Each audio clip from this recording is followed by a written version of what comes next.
Hello, everybody. Namaste. I'm back with my 13th episode in the series, and I'm so excited to bring this episode. आप ही लोगों ने पूछा हुआ है मुझसे किसी भी गाने का सा कैसे पता करें या किसी भी गाने का पिच कैसे ढूंढे, तो ये आज का एपिसोड इसके बारे में है. So please stay tuned and watch it till the end. आज के एपिसोड में हम जानेंगे किसी भी गाने का सा कैसे फाइंड आउट करते हैं, क्यों फाइंड आउट करते हैं, उससे क्या फ़ायदा होता है, और ढेर सारे एग्जाम्पल्स देखेंगे बॉलीवुड सॉन्ग्स के और उनके सा हम आज फाइंड आउट करेंगे. और कुछ इंपॉर्टेंट कॉन्सेप्ट्स डिस्कस करेंगे जैसे कि सा बेस्ड सॉन्ग्स एंड मा बेस्ड सॉन्ग्स, रागों के चलन कैसे इन्फ्लुएंस करते हैं इन सॉन्ग्स को. तो चलिए शुरू करते हैं. क्या आपने मेरे पहले वीडियो ट्यूटोरियल्स देखे हैं जिसमें मैंने अपना स्केल या अपना नेचुरल स्केल कैसे फाइंड आउट करें वो मैंने बताया हुआ है, और शुद्ध स्वर, तीव्र स्वर, कोमल स्वरों का ज्ञान, थोड़ा पहचान और उनको कैसे गाया जाता है वो मैंने बताया हुआ है. तो अगर आपने ये दोनों वीडियोस नहीं देखे हैं तो ज़रूर देख लीजिए, उनका लिंक आपको यहाँ पे मिल जाएगा. ये दोनों वीडियोस देखने के बाद ज़रूर वापस आइए, क्योंकि आज के इस वीडियो में जो हम डिस्कस करने वाले हैं वो इन दोनों से बहुत ज़्यादा रिलेटेड है. तो please go and watch those tutorials and come back. Now the question is, why do we care कि कौन सा गाना कहाँ से शुरू हो रहा है, गाने का सा कहाँ है. क्योंकि म्यूज़िक तो अपने पास है, हम तो करियोके में गा सकते हैं, या फिर अगर आप लाइव शोज़ में परफॉर्म करते हैं तो म्यूजिशियंस तो बजा ही लेते हैं और उनके साथ तो सिर्फ गाना होता है. तो सा को जानने की क्या ज़रूरत है, लेकिन ज़रूरत है. और ये बहुत ज़्यादा इम्पॉर्टेंट कॉन्सेप्ट है कि कोई भी गाने का, किसी भी गाने का जो सा होता है, उस सा से उस गाने की पिच डिफाइन होती है, और उस पिच से हमारी पिच मैच हो, ये किसी भी गाने को अच्छे से निभाने का एक मूल मंत्र है. तो जैसा मैंने पहले वीडियो में बताया हुआ है कि अपने सिंगिंग का नेचुरल स्केल कैसे फाइंड आउट करें, तो एक बार आपने वो कर लिया तो फिर हम आगे बढ़ेंगे किसी भी गाने का सा कैसे पता करें. और फिर एक बार सा पता हो जाए तो उस गाने के नोट्स हम पता कर सकते हैं, क्योंकि सारे नोट्स सा के रेफरेंस से ही होते हैं. और एक बार सारे नोट्स पता हो जाए या थोड़ा आइडिया हो जाए कि कहाँ से कौन सा सुर जा रहा है या कौन सी लाइन कौन कौन से सुर पे है, तो फिर उस गाने को अच्छे से हम गा पाते हैं. तो इसीलिए किसी भी गाने का सा पता होना बहुत ज़रूरी है. It's better to clear a myth. कुछ गलतफहमी है कि कोई भी गाना सा से ही शुरू होता होगा, लेकिन ये मानना गलत है, क्योंकि कोई भी गाना कहीं से भी शुरू हो सकता है, लेकिन उसका जो रेस्टिंग पॉइंट है वो सा होता है. तो ज़रूरी नहीं है कि वो गाना सा से शुरू हो, लेकिन कोई भी गाना एक पर्टिकुलर पॉइंट पे आके रेस्ट करता है, या फिर प्रतीत होता है कि वो रेस्ट करता होगा, तो वो पॉइंट होता है उस गाने का सा. एंड जनरली स्पीकिंग, पहली लाइन से ही आप पता कर सकते हैं कि इस गाने का सा कहाँ है. एक या एक से ज़्यादा पॉइंट्स ऐसे होते हैं जो सा की तरफ हिंट करता है, या फिर आपको एक रेस्टिंग वाली फीलिंग देती है. तो आपको पहली लाइन बार बार सुनना है और उसको फील करना है कि इसका वो रेस्टिंग वाला पॉइंट कौन सा है. तो सा इज़ योर होम. जैसे आप होम में बहुत कंफर्टेबल रहते हैं और होम में एक अच्छी फीलिंग आती है, रेस्टिंग सा फीलिंग आता है, तो इसीलिए सा की जो फीलिंग है वो रेस्ट देने वाला फीलिंग है. आपको पहली लाइन से ही पता चल जाएगा कि इस लाइन में रेस्टिंग पॉइंट्स कौन से हैं. तो हम आज के एपिसोड में बहुत सारे बॉलीवुड के एग्जाम्पल्स देखेंगे और देखेंगे कि हर एक सॉन्ग के लिए वो रेस्टिंग वाली फीलिंग या वो वाले पॉइंट्स कौन कौन से हैं हर एक गाने में, कि आपको वो सा की तरफ इंडिकेट करेगा. तो हर एक गाने के लिए हमें वो रेस्टिंग पॉइंट ढूंढना है, और हम हर एक गाने की पहली लाइन से ही पता करने की कोशिश करेंगे कि इस गाने का सा कहाँ है. एक बार गाने का सा पता हो जाए तो वो sa throughout the song it remains constant and it doesn't change. तो इसीलिए first line is enough for us to find out the sa. पहला एग्जाम्पल देखते हैं. मैं तेनू समझावा कि ना तेरे बिना लगदा जी. वापस सुनिए ध्यान से. मैं तेनू समझावा कि ना तेरे बिना लगदा जी। तो रेस्टिंग पॉइंट पता चला। मैं तेनू समझावा कि, this is your resting point. ना तेरे बिना लगदा जी, दिस इज योर सा। तो ये रहा गाने का सा, इस पर्टिकुलर गाने का सा। सा देखिए, अब नोट रिटेंशन वाली बात यहाँ पे भी है, जो मैंने पिछले एपिसोड्स में बताया हुआ है कि नोट रिटेंशन कैसे करना है, आपको यहाँ पे लिंक मिल जाएगा। तो नोट रिटेंशन में जैसे मैं अभी बात कर रही हूँ, लेकिन मैंने उस वाले पॉइंट को दिमाग में रखा हुआ है एंड मेमोरी से वापस ला रही हूँ मैं उसको। सा। तो अब ये गाने का अगर सा हुआ, तो इस सा को मुझे मेरे स्केल से या तानपुरे के स्केल से मैच करा के मेरा पिच उस गाने के लिए डिफाइन करना पड़ेगा। समझ रहे हैं बात? तानपुरे पे मैंने सी लिया हुआ है, सा।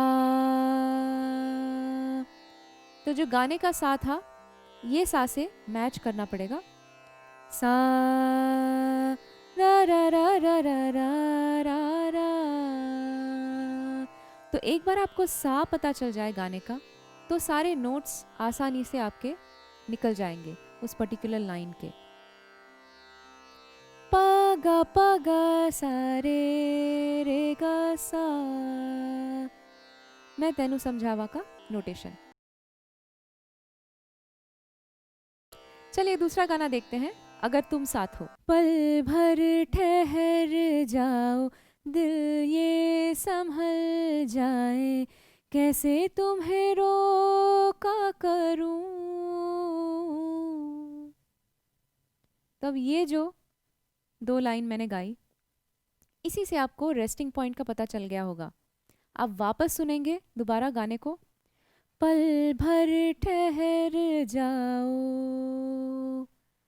लग रहा है आपको यहाँ पे मेरी आवाज़ रेस्ट कर रही है। अगर आप गाएंगे तो आपको भी ऐसा लगेगा कि ये आपका पीसफुल रेस्टिंग प्लेस है।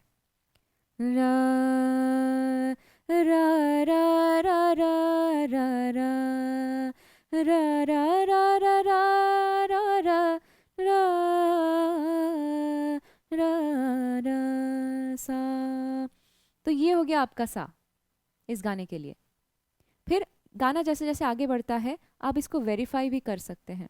जैसे कैसे तुम्हें रोका करूं, मेरी तरफ आता हर गम फिसल जाए, आँखों में तुमको भरूं, बिन बोले बातें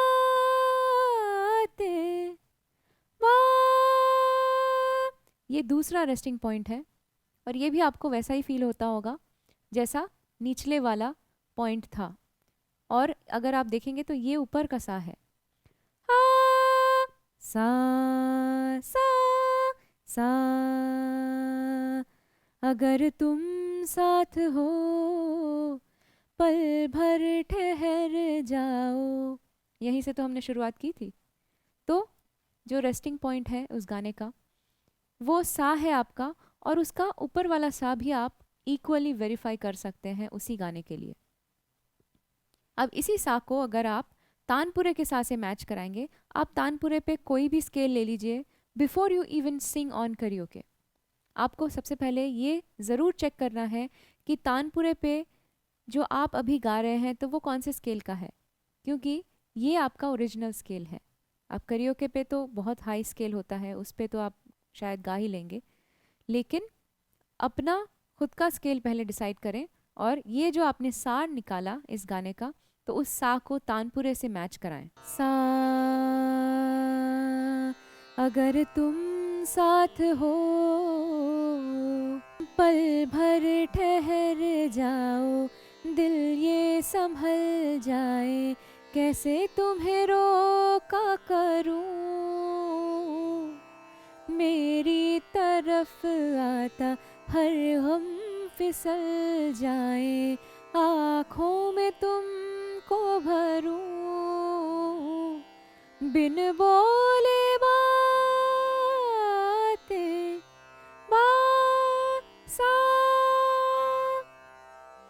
तो ये हो गया वेरिफिकेशन आपका इस सॉन्ग के लिए। बहुत ही पॉपुलर गजल है जगजीत सिंह जी की, होठों से छू लो तुम। होठों से छू लो तुम, मेरा गीत अमर कर दो, बन जाओ। अब इसमें दूसरी लाइन की ज़रूरत नहीं है वैसे गाने की, लेकिन इसमें पहली लाइन में ही इतने ज़्यादा रेस्टिंग पॉइंट्स हैं कि आपको पहली लाइन से ही पता चल गया होगा कि सा कौन सा है। होठों से सा छू लो तुम, मेरा गीत अमर कर दो। तो इसमें सा ही नहीं, सा से काफ़ी बार आगे पीछे भी होता रहता है, लेकिन सा से ही गुजर के जाता है लाइन आगे या फिर पीछे। तो सा इतनी बार आता है उस लाइन में, तो ये सबसे ज़्यादा इजी गाना है शायद स्केल डिसाइड करने के लिए गाने का। तो एक बार गाने का स्केल डिसाइड हो जाए फिर आप तानपुरे पे गा लीजिए या फिर कैरियोके पे गा सकते हैं। और एक बार सा डिसाइड हो जाए तो आप बाकी के स्वर भी इसके पता लगा सकते हैं, जैसे सा होठों से गरे गा सा छू लो तुम, सारे सनी मेरा गीत अमर कर दो, नि सा सा रे सा गा गा रे सा। तो ऐसे ही आप किसी भी गाने का एक बार सा पता चल जाए तो सारे नोट्स आसानी से निकाल सकते हैं। अगला गाना है नाम गुम जाएगा। नाम गुम जाएगा, अब देखिए यहाँ पे रेस्ट हुआ, चेहरा ये बदल जाएगा। अब आप बोलेंगे यहाँ पे भी रेस्ट हुआ, लेकिन आप गाने की फीलिंग पे ध्यान दीजिए। मेरी आवाज, अब यहाँ पे तो ज़बरदस्त रेस्ट हो रहा है ऊपर जाके, है ना। तो अगर ये आपका ऊपर वाला सा हुआ तो आपका निचला वाला सा आप वहाँ से पता कर सकते हैं। मेरी आवाज सा सा सा सा, नाम गुम जाएगा। तो यहाँ पे पहला लाइन रेस्ट हुआ था, करेक्ट, और इसी को हमने सेकेंड लाइन से भी वेरीफाई किया। तो इसीलिए मैं कह रही हूँ कि पहले लाइन से ही आप सा निकाल सकते हैं, और अगर आपको ज़रूरत पड़े तो दूसरी लाइन में जाके आप उसको वेरीफाई कर सकते हैं और दूसरे ऑक्टेव वाले सा से भी पता कर सकते हैं। आपकी नजरों ने समझा प्यार के काबिल मुझे, दिल की ये धड़कन ठहर जा, मिल गई मंजिल मुझे, आपकी नजरों ने समझा। तो इसमें आपको रेस्टिंग प्लेस कौन सा लगा? आपकी नज़रों ने समझा, वहीं से गाना शुरू भी होता है और वो रेस्ट भी करता है काफ़ी बार उसी जगह पे, और वो हुआ आपका हायर सा, तार सप्तक वाला षड्ज हुआ वो आपकी नज़रों ने समझा वाला पॉइंट।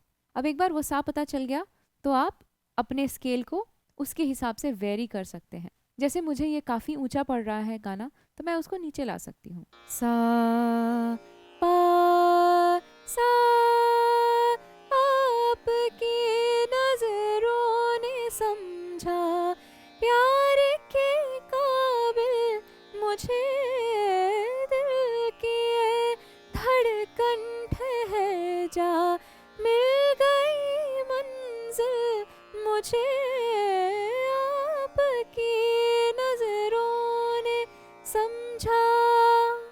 तो आपने देखा ना सा पता होने का क्या फ़ायदा। एक बार आपको गाने का सा पता चल जाए तो आप उस गाने को किसी भी स्केल पे, किसी भी पिच पे अपने हिसाब से ढाल सकते हैं। और अगला गाना लेते हैं, बहुत ही पॉपुलर, लाल इश्क। तुझ संग बैर लगाया ऐसा, रहा न मैं फिर अपने जैसा। तो इसमें रेस्टिंग पॉइंट कौन से हैं? तुझ संग बैर लगाया ऐसा, यहाँ पे रेस्ट हो रहा है, लेकिन हमें अगली लाइन की तरफ जाना पड़ेगा to find the actual resting point. रहा न मैं फिर अपने जैसा, सा। मेरा नाम इश्क, तेरा नाम इश्क, मेरा नाम इश्क, सा सा। रहा न मैं फिर अपने जैसा। हो गया ना मैच? तो अगर आपने फर्स्ट जो लाइन रेस्ट कर रहा था जहाँ पे, अगर आपने वो वाला रेस्टिंग पॉइंट लिया होता तो आपका कैलकुलेशन गलत होता। तो इसीलिए आपको कभी कभी सेकंड लाइन में भी जाना पड़ेगा just to verify and cross check. अब ये मैंने सी शार्प स्केल लिया हुआ है तानपुरे पे। सा सा, तुझ संग बैर लगाया ऐसा, रहा न मैं फिर अपने जैसा, सा। तो ये गाना कहाँ से शुरू हुआ? तुझ संग बैर, गा प सा नी पा, प ध मा प ग म ग। तो ये जो आपका पहला रेस्टिंग पॉइंट था वो था गा, और ये थोड़ा बिहाग का अंग है इस गाने में। तो पा म ग म ग, गा प सा नी प ध म प ग म ग। तो एक बार राग का पता चल जाए, या फिर आपको पहले से ही पता हो कि ये गाना इस राग पे है, या ये गाने का चलन एक पर्टिकुलर राग से मैच होता है, तो आपको और भी अच्छे से अंदाज़ा आ जाएगा कि इस गाने का रेस्टिंग पॉइंट कौन सा हो सकता है। अब हाँ, बिहाग में गा वादी होता है तो डेफिनेटली रेस्टिंग पॉइंट हो ही सकता है, क्योंकि गा न्यास स्वर होता है बिहाग में। लेकिन इस गाने का थोड़ा और आप सेकंड लाइन में जाएंगे और उसको डबल चेक करेंगे, क्रॉस चेक करेंगे, तो आपको पता चलेगा कि वो गा है एक्चुअली एंड नॉट सा, और ये गाना शुरू भी होता है गा से। तो ये सारी चीज़ें आपको क्रॉस चेकिंग के बाद पता चलेगा। पहले ही आप कंक्लूजन पे जंप मत कीजिए कि यही है सा और इसी से हम शुरू करेंगे। एक एक करके आप स्टेप आगे बढ़ाइए। पहले एक लाइन गाइए, फिर आपको एक रेस्टिंग पॉइंट पता चलेगा, फिर आप उसी को वेरीफाई करने के लिए दूसरा कुछ गाएंगे या दूसरी लाइन पे जाएंगे, उसको क्रॉस चेक करेंगे, और फिर आपको फाइनली पता चलेगा कि अच्छा यही मेरा आंसर सही था या गलत था। अब अगला जो गाना है बहुत ही इंटरेस्टिंग गाना है।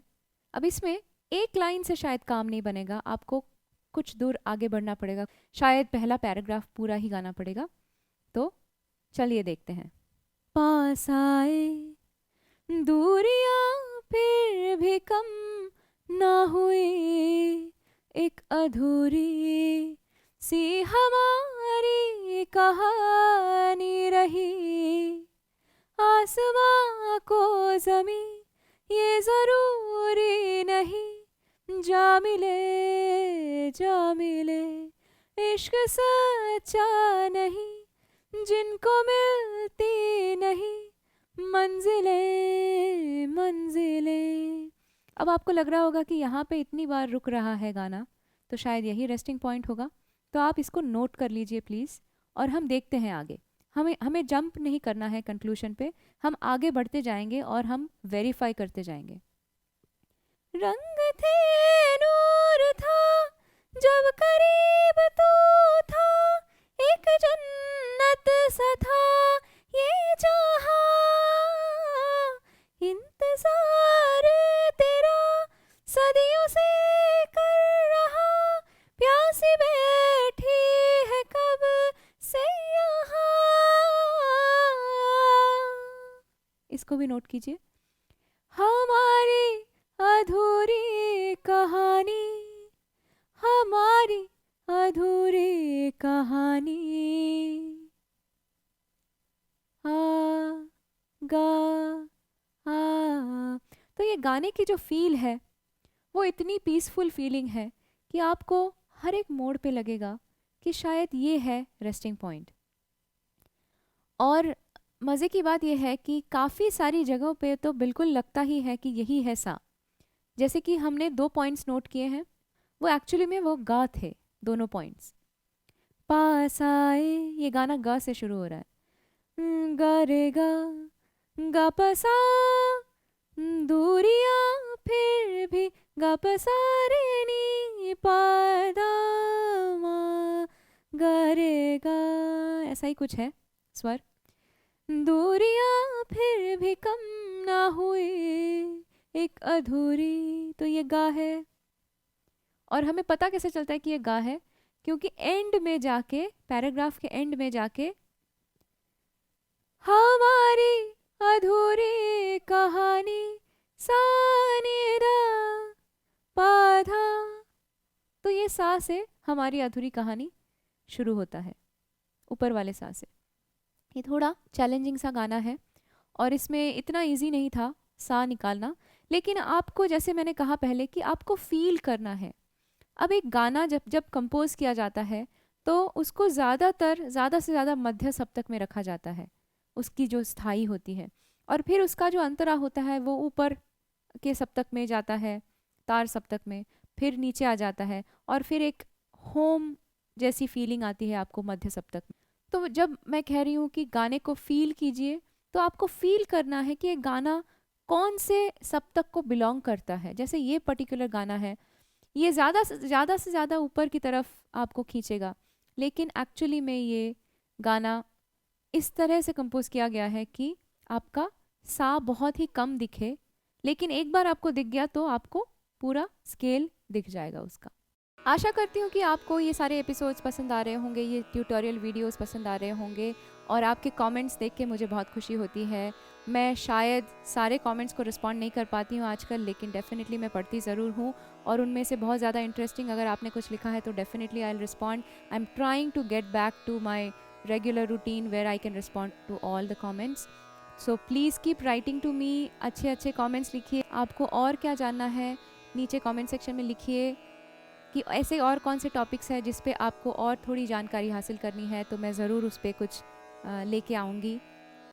आपने मेरे पहले ट्यूटोरियल ज़रूर देखे होंगे, और अगर नहीं देखे हैं तो इन सब के लिंक्स यहाँ पे आपको मिल जाएंगे, टॉप राइट कॉर्नर पे आपको लिंक्स मिल जाएंगे, तो ज़रूर देखिए। रियाज ट्यूटोरियल्स करके मेरे प्लेलिस्ट में सारे ट्यूटोरियल्स एडिड हैं, एंड ऑल ट्यूटोरियल्स करके और एक प्लेलिस्ट है जिसमें सारे के सारे ट्यूटोरियल्स एडिड हैं, तो ज़रूर देखिए। और मुझे आशा है कि मैं अगले वीडियो में और कुछ इंटरेस्टिंग टॉपिक लेके जल्दी ही हाजिर हो जाऊंगी।